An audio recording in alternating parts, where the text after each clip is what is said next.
Hello guys, welcome back to my channel. तो आज की इस वीडियो में हम पढ़ने वाले हैं मैनेजमेंट अकाउंटिंग के बारे में। Management accounting is defined for the management.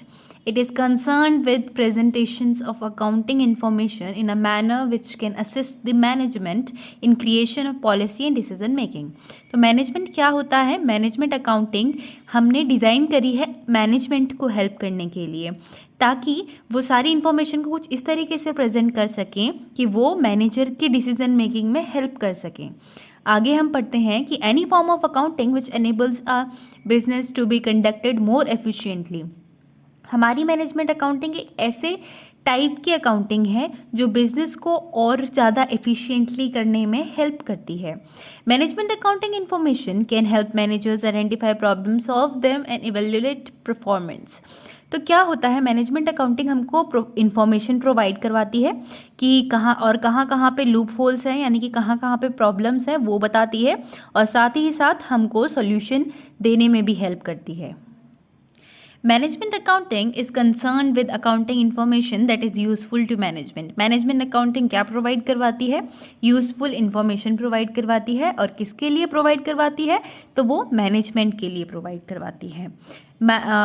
Management accounting is an integral part of management concerned with identifying, presenting, and interpreting information used for formulating strategies, planning and controlling activities, decision making, optimizing the use of resources, disclosure of to employees, और safeguarding assets। तो जो management accounting है वो एक integral part है, यानी कि एक बहुत ही ज़्यादा इम्पॉर्टेंट पार्ट है मैनेजमेंट का, जो कंसर्न है, जिसमें हम कौन कौन से स्टेप्स फॉलो करते हैं? आइडेंटिफाइंग, प्रेजेंटिंग और इंटरप्रिटेटिंग इन्फॉर्मेशन। हम किसी भी इंफॉर्मेशन को पहले आइडेंटिफाई करते हैं, उसके बाद उसको प्रेजेंट करते हैं, और कुछ इस तरीके से उसको प्रेजेंट करा जाता है हमेशा ही, ताकि उसको समझने में आसानी हो और किसी को भी इंटरप्रिटेट करने में, उसको यूज़ करने में कोई दिक्कत ना आए। क्यों यूज़ करी जाती है ये मैनेजमेंट अकाउंटिंग? ताकि स्ट्रैटेजीज़ को फॉर्मुलेट करना, यानी कि स्ट्रैटेजीज़ को इस्टेब्लिश करना अपनी ऑर्गेनाइजेशन में ईजी हो जाए, प्लानिंग और कंट्रोलिंग एक्टिविटीज़ ईजीली परफॉर्म करी जा सकें। डिसीजन मेकिंग आसान करता है मैनेजर के लिए, क्योंकि अगर हमको पता है कि लूप होल कहाँ पे है तो हम उसी बेसिस पे डिसीजंस ले सकते हैं। Optimising the use of resources.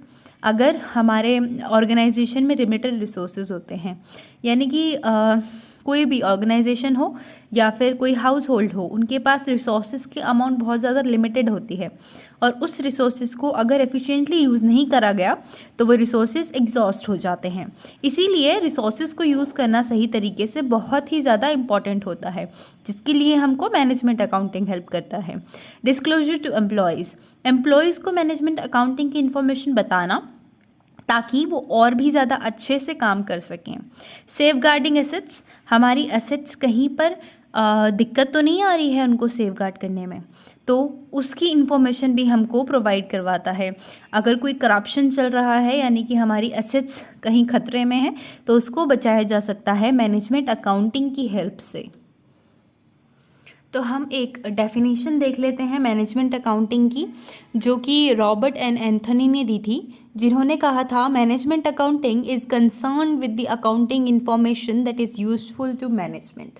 इन्होंने कहा था कि जो मैनेजमेंट अकाउंटिंग है ये एक ऐसी इन्फॉर्मेशन है जो मैनेजमेंट को डिसीजन मेकिंग में या मैनेजमेंट को किसी भी तरीके से असिस्ट करती है। तो जो हमने पूरा पढ़ा, अगर क्वेश्चन छोटा आता है तो हम उस हिसाब से सिर्फ एक मीनिंग और डेफिनेशन के बाद उस क्वेश्चन को क्लोज कर देंगे।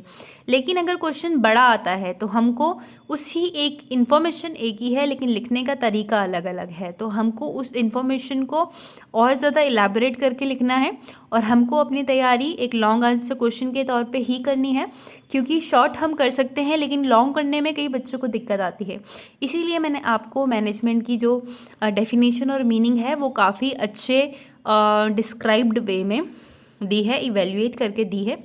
अगर आपको वीडियो पसंद आएगी तो वीडियो को लाइक करिएगा, चैनल को ऐसे ही अच्छी इन्फॉर्मेशन और अच्छी वीडियोस के लिए सब्सक्राइब करिएगा। आपको मिलेंगे अगली वीडियो में, तब तक के लिए बने रहिए स्टडी विद निधि के साथ।